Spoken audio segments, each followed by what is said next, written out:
going on, y'all? Fast Sports Talk back at it with another video talking some NBA. Here to talk about Dwyane Wade, who is expected to reach a buyout with the Chicago Bulls within the next month or so, within the next few months. Certainly before the NBA season starts, I hope. Who knows, maybe he might still play for the Bulls for half the year. But at worst case, he's not going to finish the season with the Bulls, okay?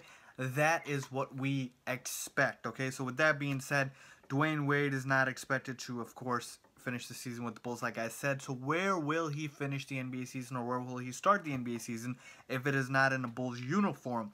Here to break that down for you guys, as Dwyane Wade, you know, back at the start of this season, exercised that $23.8 million player option, which I said he would, because he was not going to find that money anywhere else. But now the buyout talks are coming because the Bulls are rebuilding. They traded away Jimmy Butler, and Dwyane Wade, of course, does not want to be, and he shouldn't want to be, part of a rebuilding project. So it makes sense. It's best for both sides. Bulls should benefit from being worse, so they don't need Wade to play well because they're trying to get a high draft pick, okay? And Dwyane Wade, of course, wants to, you know, be competitive. He doesn't have too many years left in the league, so he should look elsewhere as well. So here to talk about the best fits for Dwyane Wade and where I ultimately think he ends up going. So we've got a couple of options here, okay? But first, I do want to point out, money is no longer an obstacle for Dwyane Wade because of this obvious buyout. He's going to get paid by the Bulls to not play for them. And who doesn't like that, to get paid for something to not do it, okay? And, of course, he's not going to get the entire $23.8 million. That's why they're having the buyout. But he's probably going to get a significant chunk of it still. But with that being said, this means that he can virtually sign with any team. Why? Because any team can offer the minimum contract for Dwyane Wade. Salary cap does not come into play here because any team can basically offer the exceptions or a veterans minimum to Dwyane Wade. So basically the entire league is available. But of course he's not going to consider every team. He's only going to do a handful. So let's start with the Cleveland Cavaliers because of LeBron James. Of course, Dwyane Wade's best friend, or one of his best friends, and vice versa. Him and LeBron, of course, go way back from their Miami days when they won 2 championships. And LeBron James was actually the first guy to show up at Dwyane Wade's wedding as well. So these guys are very close. Of course, we know their relationship off the court. And this makes total sense for the Cavs. I know they are having the whole issue with Kyrie Irving, and he might not be on the team. He might get traded, but they're still going to get something for him even if he does get traded. And at this point right now, J.R. Smith is their starting shooting guard. Dwyane Wade would still be an upgrade over J.R. Smith. I'm not saying that Dwyane Wade, you know, is the old Dwyane Wade at his peak, but of course everybody knows that he still averaged 18, 19 points per game last season. He can still do damage. Yes, the Cavaliers would rather have shooting, but Dwyane Wade does added another scoring prowess. Now they have Derrick Rose. A little too ball dominant for me with LeBron, Rose, and Wade, if Wade does join the Cavs. But if there's anybody that can make guys around him better, it's LeBron James, and I believe he will find a way to make it work with the Dwyane Wade. Like I said, is it the worst thing in the world that an older Dwyane Wade takes away minutes from J.R. Smith and Iman Shumpert? Really? I don't think the Cavs fans are worried too much about that. And for them this season, this upcoming season, the most important thing is to make sure that they are absolutely competitive and have the best team to give LeBron the best shot at another championship, because LeBron's a free agent after this year and they don't want to lose him. So the Cavaliers are probably Dwyane Wade's one of his top choices, and for good reason. Now let's talk about the other options for Dwyane Wade, okay? Of course, next up we have the Miami Heat. And yes, I get it, the whole sentimental aspect of it.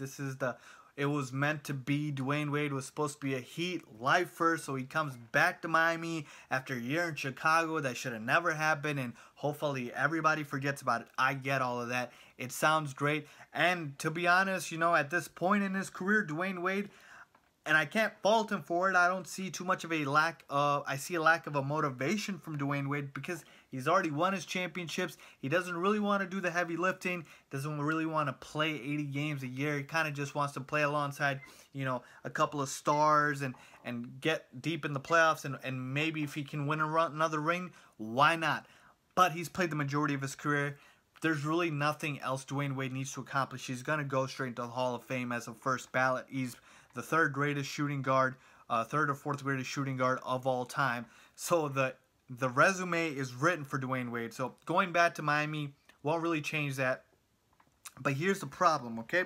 Two things. One, the Heat, with or without Dwyane Wade, are not title contenders, okay? So that is number one, okay? Will he really go back to Heat if they are not title contenders? And two, because he's leaving the Bulls because they're not title contenders. And two, the fact is the Heat have a lot of guards.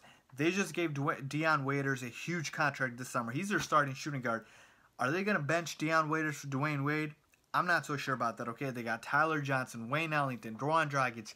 So they have a lot of guards on this roster. And quite frankly, I know this sounds crazy. I don't see how Dwyane Wade fits in here. Now, of course, Eric Spoelstra's old coach will, of course, find a way to make it work. But I'm just saying I have a hard time seeing how Dwyane Wade fits on this roster with the Miami Heat. But with that being said, of course, he will consider the Heat because of that history, okay? With that being said, let's move on to another team. Let's talk about the Houston Rockets, okay? The Rockets this summer kind of jumped into contender status with the acquisition of Chris Paul, okay? And for this, similarly with Miami, the only way I see it working is if Dwyane Wade takes a bench role behind James Harden. Of course, he's not replacing Harden. He's not starting over Harden. He's not starting over Chris Paul, okay? Do I think he would help them on the bench as a six-man scorer? Yeah, I do. Of course, they have Eric Gordon, who was the former six-man of the year, who is the current, six-man of the year.